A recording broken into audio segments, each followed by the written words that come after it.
이 시간 하나님께서 부어주신 놀라운 은혜가 우리 가운데 가득할 줄로 믿습니다. 우리는 이 세상을 살면서 누구나 다 고민을 가지고 살아가죠. 고민을 안고 살아갑니다. 아무런 생각도 없이 살아가는 사람이 아니고서야 누구나 다 한 가지쯤 작은 고민이라도 가지고 살아간다라는 것이죠. 건강에 대한 고민일 수도 있고, 가족에 대한 고민일 수도 있고, 친구에 대한 고민일 수도 있습니다.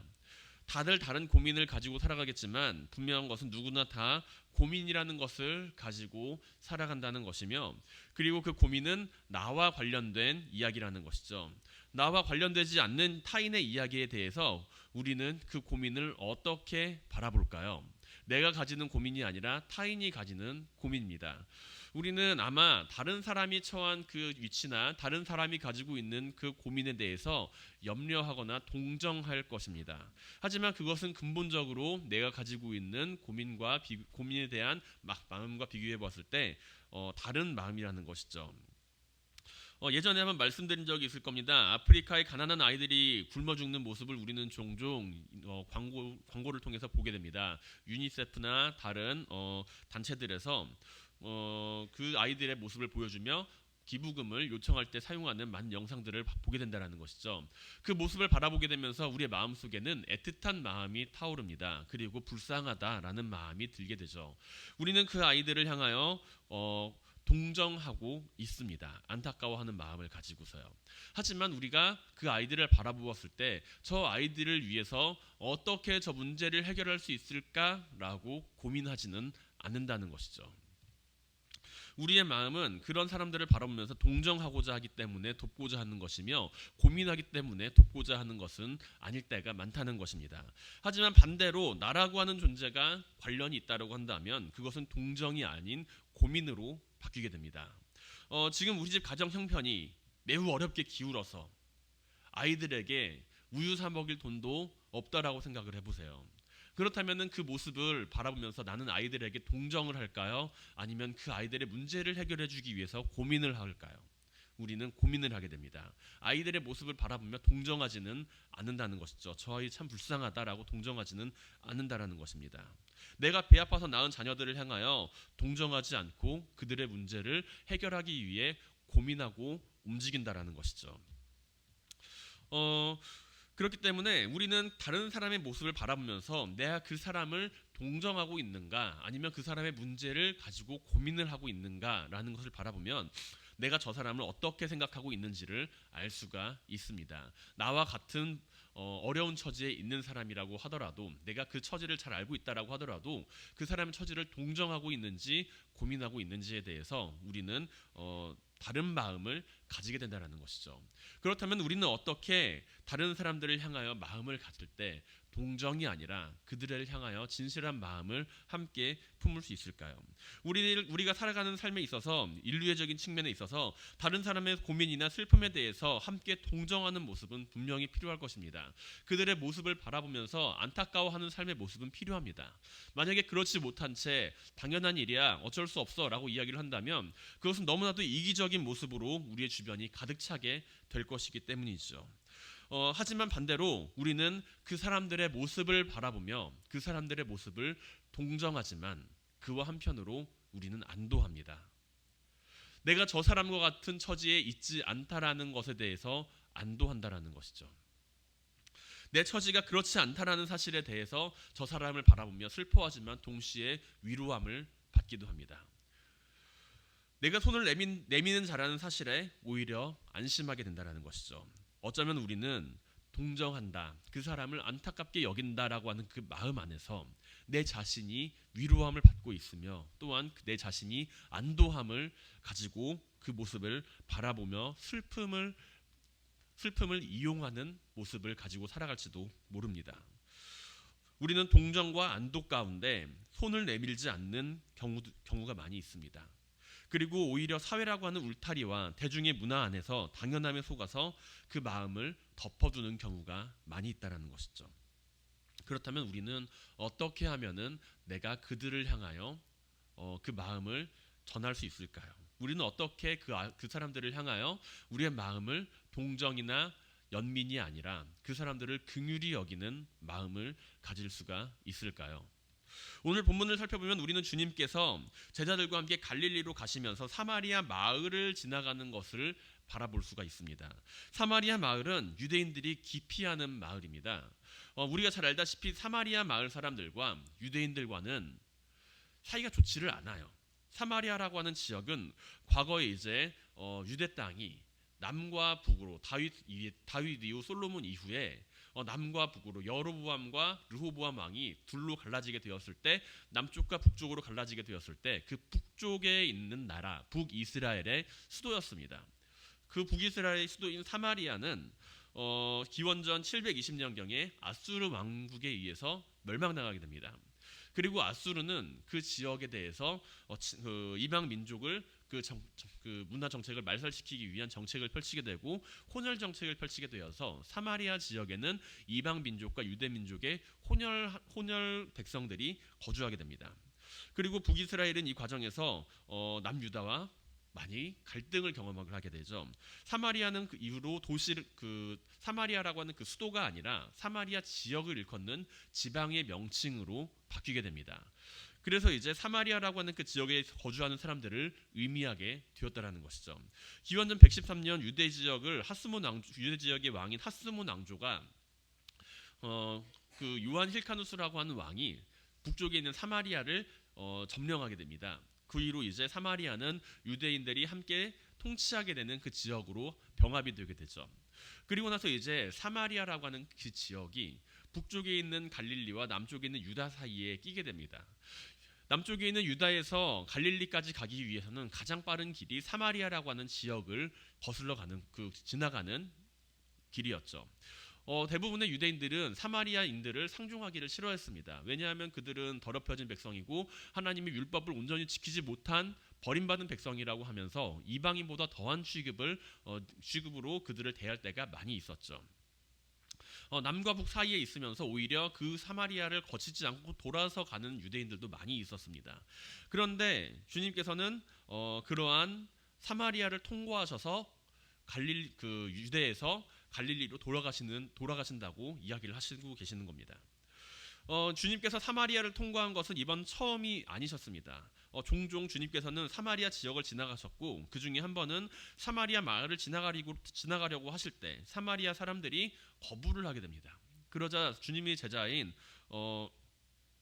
야고보와 요한은 이 모습을 보고서 매우 분노해하면서 불을 명하여서 하늘로부터 내려서 저 사람들을 멸망하게 하도록 우리에게 명령해 주십시오라고 이야기를 합니다. 그리고 주님께 야단을 맞죠.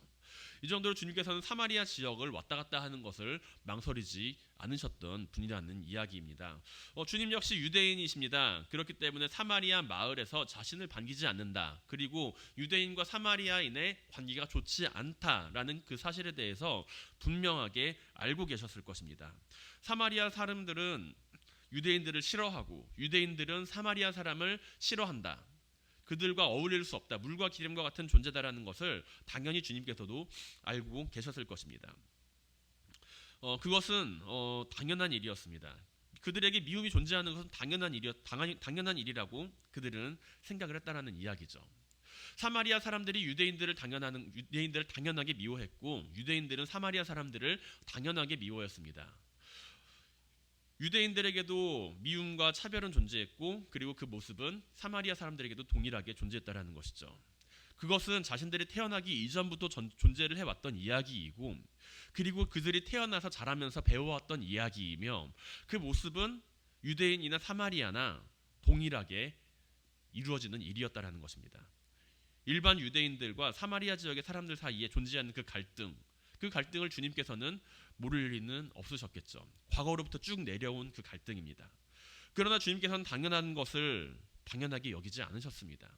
유대인이 사마리아 지역을 미워하고 사마리아 지역이 유대인을 미워하는 것은 그 당시 사람들에게는 당연한 일이었지만 주님께서는 그 사실을 당연하게 여기지 않으셨다라는 이야기죠. 그것으로 인해서 복음과 사랑이 복음과 사랑이 전해지지 못하고 막아지는 것을 원치 않으셨습니다. 사마리아를 가로질러서 유대에서 갈릴리로 가는 것이 아마 지름길이었기 때문에 그렇다라고 생각을 하실 수 있습니다. 그러나 주님께서 사마리아를 지나가는 것은 그 안에도 하나님의 구원이 이루어져야 했기 때문입니다. 주님께서 사역을 하시던 요단강 지역을 떠나신 이유는 그곳에 세례를 베푸는 가운데 바리새인들에게 있어서 모종의 압력을 받았기 때문이었을 것입니다. 1절에서 우리는 그 모습을 찾아볼 수가 있죠. 예수께서 제자들을 삼고 세례를 베푸는 것이 요한보다 더 많다라는 말을 바리새인들이 들은 줄 예수께서 아신지라라고 요한은 성경에서 기록하고 있습니다. 그 당시에 세례 요한의 존재는 바리새인들에게 무척이나 위협적인 존재였죠. 세례 요한이 투옥되었다라는 소식은 아마 바리새인들에게 매우 큰 안도감을 주었을 것입니다. 그런데 예수라고 하는 존재가 등장해서 세례 요한보다 더 큰 영향력을 끼치고 있으니 그 마음은 굉장히 불편했겠죠. 예의주시하고 있었을 것입니다. 세례 요한을 넘어서는 주님의 영향력은 바리새인들을 긴장시키기에 충분했다라는 이야기죠. 그렇게 바리새인들이 그런 소식을 듣게 되었을 때 주님께서는 그들을 잠시 피해 갈릴리로 돌아가시기로 결정하십니다. 주님께서는 불의와 타협하거나 자신의 안위를 위해서 그렇게 행동하지는 않으셨을 것입니다. 주님께서 하신 그 일에 대해서 보다 좀 더 효과적인 일을 찾고 아직은 하나님의 때가 이르지 않았기 때문에 주님께서는 다시 갈릴리로 돌아가신다는 선택을 하셨고, 그리고 그 위협을 피해서 돌아가시지만 그 가운데서도 주님께서는 복음을 위해서 사마리아 지역을 통과하는 것을 마다하지 않으셨다라는 것이죠. 단순히 안전함을 위해서 갈릴리로 가려는 것이 아니라 사마리아 지역을 통과하시는 그 모습 안에서 우리는 주님께서 복음을 전하는 일을 계속 진행을 하고 계셨다라는 것을 발견할 수가 있습니다. 어쨌든 우리는 사마리아 땅에서 가신 그 주님의 모습, 그 사마리아 땅을 거쳐서 갈릴리로 가시는 그 주님의 모습에 대해서 매우 당연하게 생각을 하고 있지만 당연한 일이 아니라는 것이죠. 주님께서는 사마리아 여인에게 대화를 거십니다. 하지만 그건 역시 당연한 것은 아니라는 것이죠. 주님께서는 사마리아 지역을 방문하시면서 그곳에도 역시 하나님의 사랑이 전해지기를 원하셨고, 그들 역시 하나님의 자녀들이라는 것을 그들이 알기를 원하셨습니다. 유대인과 사마리아 사람들이 서로 미워하는 것은 그들에게 당연한 일이었지만 유대인들은 사마리아 사람들을 무시하고 사마리아 사람들로서 유대인들을 적대시하는 것은 그 시대의 당연한 모습이었지만 주님께서는 사마리아 여인에게 물을 달라고 말씀하십니다. 여인은 그 말을 듣고 매우 놀라고 당황을 하죠. 당신은 유대인으로서 어찌하여 사마리아 여자인 나에게 물을 달라 하나이까? 라고 질문을 하는 거예요. 당연한 일을 행하지 않은 주님의 모습에 대해서 사마리아 여인 본인 자신도 놀랐다는 것입니다. 사마리아 여인이 아니라 다른 사람이었어도 마찬가지였다라는 것이죠. 아마 반대의 상황이라도 사마리아 사람이 유대 땅으로 와서 그렇게 똑같이 물을 달라고 했어도 마찬가지의 반응을 보였을 것입니다.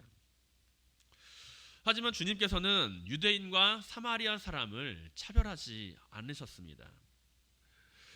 그들에게 있어서도 복음은 당연히 존재해야 하는 것이었고, 사마리아인이라고 하여서 하나님의 복음을 듣지 못한다는 생각을 하지 않으셨다라는 것이죠.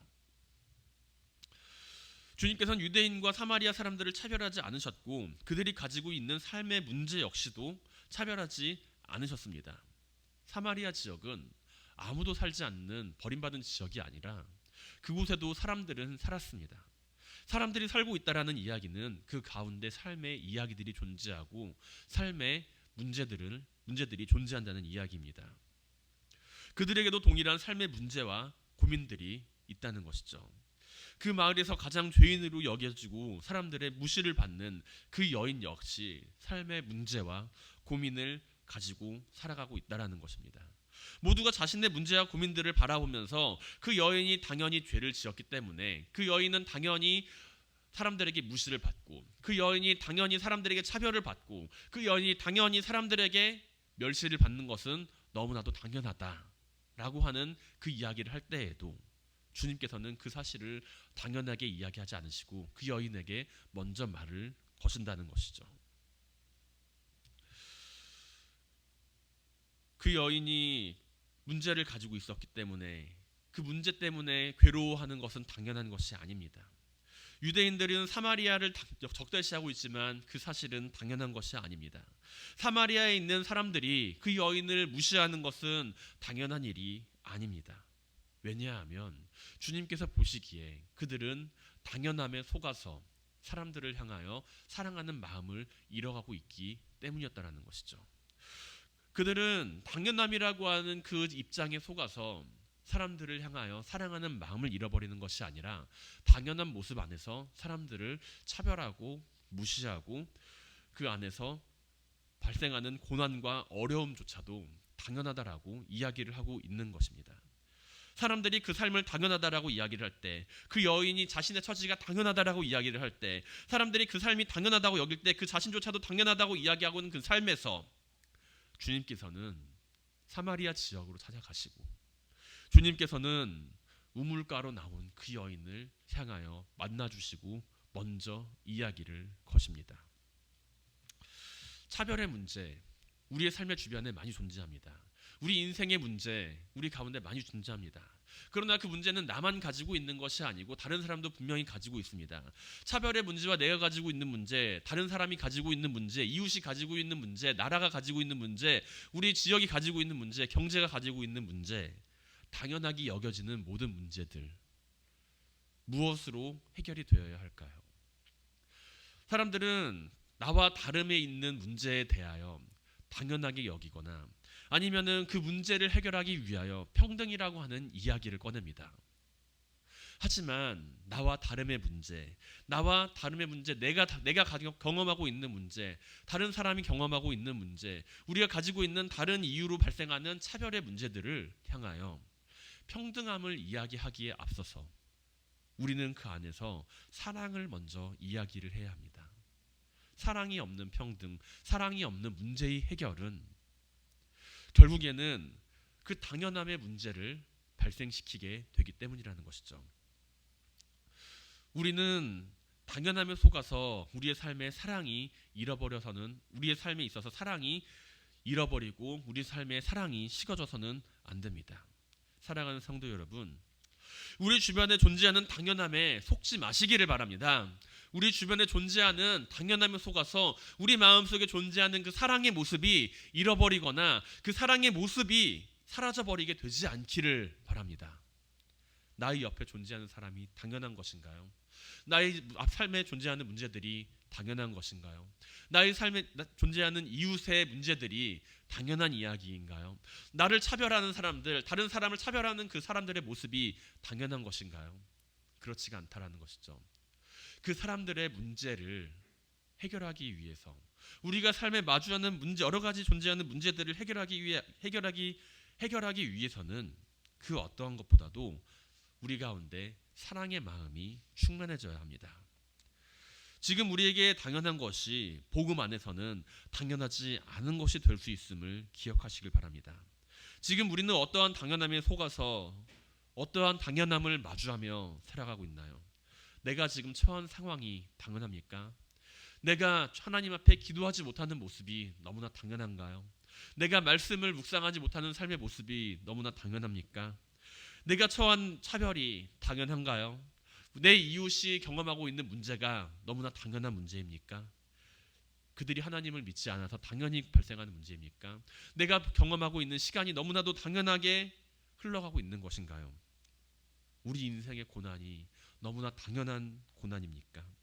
우리의 삶의 문제가 그렇게 가볍게 당연하다는 이유로 다 이야기를 할 수가 있나요?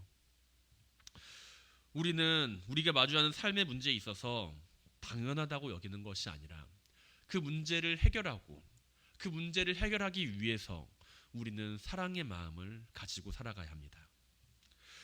만일 우리가 당연하다고 생각하며 살아간다면 우리는 우리의 삶을 변화시킬 수가 없습니다. 우리가 만일 당연한 것이라고 생각하며 살아간다면 우리는 삶의 타협자가 될 것입니다. 하나님의 계획과 섭리에 순종하며 그 삶을 살아가는 것과 내 삶에 있어서 타협하고 살아가는 것은 분명한 차이가 있습니다. 하나님의 계획과 섭리에 순종하며 믿음을 가지고 살아가는 삶은 희망을 가지고 살아갑니다.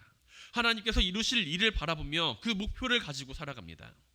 변화하는 삶을 살아갑니다. 오늘의 내가 다르고 어제의 내가 오늘의 나와 다르고 오늘의 내가 내일의 나와 또한 다른 삶을 살아가게 됩니다. 우리의 삶은 지금 이 순간이 당연한 삶이 아니라 하나님 안에서 날마다 상화하는 삶을 살아가기 때문이죠. 그러나 내 삶에 있어서 타협하고 순응하고 복종하며 내 삶에 있어서의 문제가 당연한 사람들은 삶의 희망을 가지지 못합니다. 내가 처한 문제가 당연하기 때문에 변화하지 못합니다. 이렇게 사는 것이 당연하기 때문이죠. 100년 전 이 땅 위에 하나님의 복음이 들어왔을 때를 생각해 보시길 바랍니다. 조선시대 이 나라 백성들 가운데 복음이 들어왔을 때를 생각해 보시기 바랍니다. 복음이 들어오기 이전에는 양반과 상놈, 여성과 남성, 모든 사람들의 위치가 너무나도 당연한 것이었습니다. 하지만 복음이 우리 가운데 들어오게 되었을 때 그 당연함은 당연한 것이 아니게 되었고 우리는 그 안에서 새로운 삶을 살아가는 방향과 비전을 제시받았죠. 우리 가운데 복음은 과연 지금 어떻게 역사를 하고 있습니까? 내 삶에 있어서 당연함과 내 삶에 있어서 너무나도 당연했던 그 사실 앞에서 복음은 나에게 무엇이라고 이야기를 하고 있나요? 주님께서는 우리가 당연한 삶을 살기 위해서 이 땅 위에 오신 분이 아니십니다. 주님께서 이 땅 위에 오신 것은 우리를 향하여 너희는 당연히 그렇게 살아야 돼 라는 그 사실을 알려주시기 위해서 이 땅 위에 오신 것이 아닙니다. 주님께서 그 생명을 바치면서까지 우리를 구원하신 것은 주님께서 해야 하는 당연한 일이 아닙니다. 지금 우리가 복음을 전하는 일에 있어서 주님의 사랑을 전하는 일에 있어서 그 사실은 당연한 것을 전하는 것이 아니라 하나님의 은혜를 전하는 것이며 사랑을 전하는 것입니다. 우리가 살아가는 그 삶의 순간순간이 당연한 삶이 되지 않길 바랍니다. 우리가 살아가는 그 모든 삶의 순간들이 당연한 삶의 순간이 되는 것이 아니라 하나님의 사랑 안에서 살아가는 삶의 순간임을 기억하시길 바랍니다. 우리가 힘들고 어려워할 때 주님께서는 우리를 향해 손을 내밀어 주셨고 우리를 도우셨고 우리를 인도하셨습니다. 우리를 향하여 안타깝게 여기시고 우리를 향하여 사랑하는 마음을 품으셨습니다. 우리를 단지 동정하시는 것이 아니라 주님께서는 우리를 향한 사랑하는 마음을 가지고 계셨기 때문에 이 땅 위에 오셨고 십자가에 달리셨습니다. 우리가 다른 사람을 대할 때, 우리가 우리의 이웃을 대할 때, 우리가 누군가를 대하는 마음을 가질 때 긍휼한 마음을 가질 수 있게 되길 바랍니다. 우리가 그 안에서 예수 그리스도의 사랑으로 움직이게 될 수 있길 바랍니다. 우리가 받은 것들이 당연한 것이 아니라 우리가 받은 그 사랑이 흘러차고 넘치게 되길 바랍니다. 내가 복음을 전하며 주님의 사랑을 전하는 것이 당연한 일이 아니며 하나님의 은혜이며 그 은혜 가운데 내가 거하며 그 생명을 이어나가는 모든 성도님들이 되시기를 주님의 이름으로 간절히 축원드립니다. 주님께서는 야곱의 우물가에 앉아서 여인을 만나십니다. 그리고 사마리아 여인의 모습을 바라보고 여인에게 말을 거십니다. 지금 주님께서는 피곤하세요. 지치셨습니다. 배도 고프세요. 제자들은 먹을 것을 찾으러 마을로 들어갔습니다. 요한은 이러한 주님의 모습을 바라보시며 6절에 이르기를 예수께서 길을 가시다가 피곤하여 우물 곁에 그대로 앉으시니 때가 6시쯤 되었더라 라고 기록을 합니다. 육신의 피곤함과 주림을 경험해 본 사람이라면 그런 상황이 되었을 때 다른 사람을 상대하는 것이 얼마나 피곤하고 짜증나는 일인지 알 것입니다. 육신의 피곤함과 주림 가운데에서 내가 다른 사람에게 먼저 말을 걸고 그 사람에게 복음을 전한다는 것, 그것은 무척이나 큰 인내를 필요로 하죠. 과연 피곤하고 배고픈 상황에서 잘 알지도 못하는 타인에게 먼저 말을 걸 수 있는 사람이 몇 명이나 될까요? 옆에 와서 물을 뜨는 가운데 그 물이 튀지나 않으면 흙먼지나 날리지 않았으면 좋겠다라는 마음을 품고서 아마 앉아있는 사람이 대부분일 겁니다. 오히려 그 사람이 나에게 말을 건다면 짜증부터 낼 수도 있습니다. 상대방이 나를 귀찮게 해주지 않고 그냥 갔으면 하는 마음을 가지는 것은 누구나 다 할 수가 있습니다. 그러나 이것은 우리가 가지는 당연한 모습이라는 것이죠. 이것은 우리의 삶에 있어서 당연한 모습입니다. 내 자신의 힘듦과 어려움 앞에서 우리는 당연히 다른 사람을 돌보려 하는 생각을 하지 못한다는 것이죠. 그러나 주님께서는 사마리아 여인에게 먼저 말을 겁니다. 물을 달라고 이야기를 하십니다. 어떠한 말이든 먼저 말을 걸면 귀찮은 일이 발생할 것은 분명한 사실인데, 주님께서 진짜 목이 마르셨다라고 한다면 그 여인보다 먼저 우물에 왔으니 먼저 물을 마시셨겠죠. 단순히 목마르셨기 때문에 주님께서는 여인에게 말을 걸지는 않으셨을 것입니다. 주님께서는 그러한 상황에서도 자신의 육신이 피곤하고 몸 줄인 상황에서도 자신이 해야 할 일을 기억하고 사명을 기억하고 계셨기 때문에 여인을 향해 복음을 전하는 일을 망설이지 않으셨습니다. 우리는 종종 우리 주변에서 특별한 사람을 만날 때가 있어요. 다른 사람들은 다 포기하고 떠나갈 때라도 끝까지 남아서 그 일을 완수하는 사람입니다. 우리는 그런 사람들 보면서 참 유별나다라는 생각을 하기도 합니다. 육신의 어려움과 고통 속에서도 포기하지 않고 자신이 해야 할 일을 완수하는 사람의 모습을 보면서 대단하다고 이야기를 할 수도 있습니다. 이러한 모습 안에서 우리가 발견할 수 있는 것은 그 사람을 움직이는 것이 단순히 육신의 에너지가 아니라 그 삶의 사명을 가지고 살아가기 때문이라는 것을 알 수가 있죠. 단순히 그 사명 때문이 아니라 자기가 받은 그 사명을 사랑하고 있는 사람이 움직이기 마련입니다. 우리는 반대로 아무런 사명도 가지고 있지 않는 사람이, 혹은 자신의 사명에 대해서 아무런 그 사랑함도 가지고 있지는 않은 사람이 쉽게 무너져 내리는 모습도 종종 바라볼 수가 있습니다. 잠시 잠깐의 고통과 어려움이 찾아오게 된다면 너무나도 쉽게 무너지고 포기하는 모습, 목적이 없고 그 목적에 대한 사명도 없고 사명에 대한 사랑도 없는 사람은 결국에는 작은 파도가 밀려와도 무너지기 마련입니다. 하지만 자신이 가지고 있는 그 사명과 그 사명에 대한 분명한 사랑을 가지고 있는 사람은 작은 파도가 아니라 거센 풍랑이 몰려와도 그 사명을 바라보며 끝까지 그 일을 완수하기 위해 노력한다라는 것이죠. 우리의 삶을 사람들은 이성이 움직인다라고 이야기를 하기도 하고, 밥을 먹어서 생기는 에너지로 움직인다라고 합니다. 다 맞는 이야기입니다. 하지만 결정적으로 그 사람을 움직이게 하는 것은 그 마음속에 담긴 사명이며, 그 사명을 사랑하는 마음이 얼마나 큰가에 따라서 그 사람은 움직이고 행동하기 마련입니다. 주님께서는 십자가에 달려 하나님이 계획하신 일을 마치시기까지 순종하시죠. 단순히 사명을 가지고 계셨기 때문에 그 일을 완수했다라기보다는 주님께서는 하나님을 향하여 그 맡은 바 사명을 끝까지 사랑하셨기 때문에, 그리고 우리를 끝까지 사랑하셨기 때문에 그 맡은 바 모든 역할을 다 완수할 수가 있으셨다고 저는 생각을 합니다. 그 역할을 이루시는 가운데 분명 힘든 일도 있었고 피곤하실 때도 있었습니다. 단순히 오늘 본문에 등장하는 줄이고 목마르신 상황을 넘어서 채찍에 맞고 제자들에게 배신을 당하고 십자가에 달려서 돌아가시기까지 그 모든 고난과 고통의 현장 속에서 그 사명을 이루신 것은 사랑이 있었기 때문입니다. 사명을 향한 사랑, 그리고 이 세상을 향한 우리를 향한 사랑, 그것이 바로 주님을 움직이게 하셨다라는 이야기죠.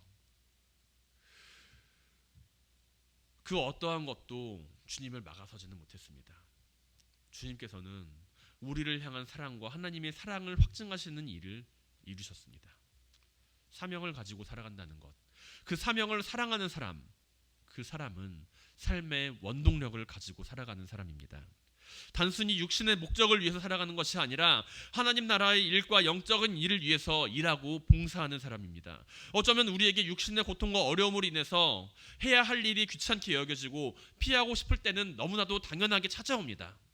그러나 그 당연한 때에 누구에게나 찾아오는 그 당연한 때, 우리가 그 당연함을 벗어나기 위해서는 그 순간 우리가 맡은 바 사명을 기억하고 그 사명을 사랑하는 마음을 품고 있어야 할 것입니다.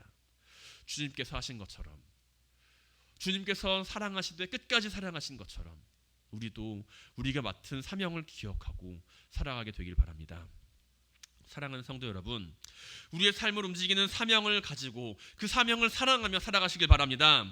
우리에게 사명을 부어주시는 성령님을 만나 그 삶을 이루며 살아가는 삶의 원동력을 가지게 되시길 바랍니다.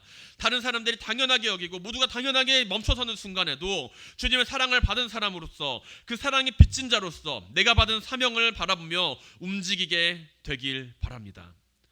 이 세상에는 당연한 것들이 너무나도 많이 있습니다. 내 주변에는 당연한 것들이 너무나도 많이 있습니다. 그러나 그 당연함이 내가 가진 사랑을 잃어버리게 하지 않는지, 그 당연함이 내가 가진 사랑을 식어가게 하지는 않는지 돌아보시길 바랍니다.